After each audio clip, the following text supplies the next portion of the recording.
lunchtime, so I thought today I'd make my bomb pineapple curry. So I've got a pan here that's already heated and ready, and I've just put in about a tablespoon of olive oil. Just gonna let the oil heat up a little bit. And the first thing that we're gonna be adding is 1 tablespoon of chili flakes and 1 teaspoon of mustard seeds into the hot oil. And we're gonna let that fry. The next bit that we're gonna be adding is a few red chilies, and I'm gonna snap them in half. These aren't too spicy, they're just really there for the flavor and to add a little bit of a red color to the curry. 4, 5. Then I'm going to throw in 1 cinnamon stick, about 8 to 10 curry leaves,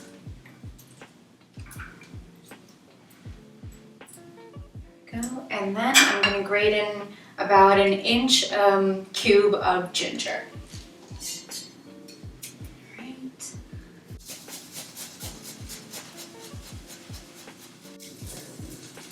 And the fibers of the ginger that I have, I'm going to throw that in as well, because it's got quite a bit of flavor in there.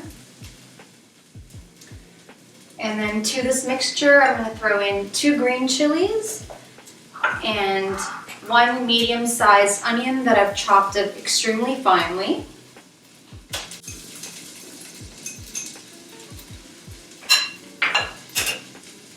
And then we're just gonna give it all a really good stir.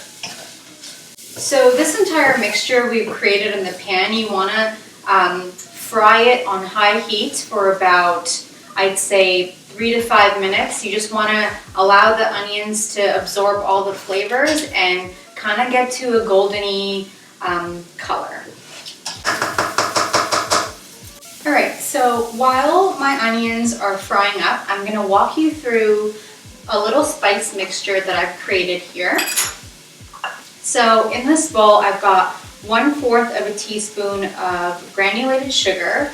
I've got half a teaspoon of turmeric powder, half a teaspoon of red chili powder, and a tablespoon of roasted cumin powder.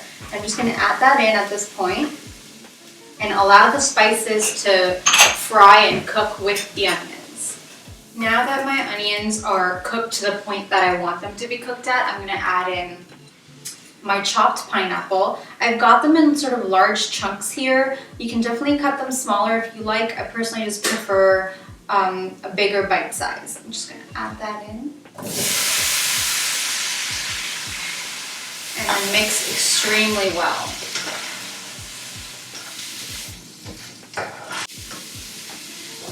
At this point, I'm going to be adding in my salt to taste. And the last bit is just going to be 2 cups of water. 1.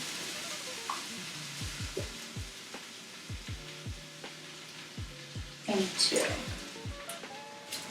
Give everything one last good mix. And then we're going to cover it up and allow this to cook for about 15 to 20 minutes. You want the pineapple to sort of release its juices and get kind of well cooked and juicy, I guess. Okay, I think we're ready. Just gonna give everything here one last mix, but this smells freaking fantastic. Just gonna turn the heat off here. Now with this recipe, you can definitely eat it on its own. You can eat it with some bread. I personally like it with rice, so that's how I'm going to be having it for lunch today. And then just to finish off, I'm going to take a few mint leaves. Mint really just helps cool down all the chili flavors that we've got going on here.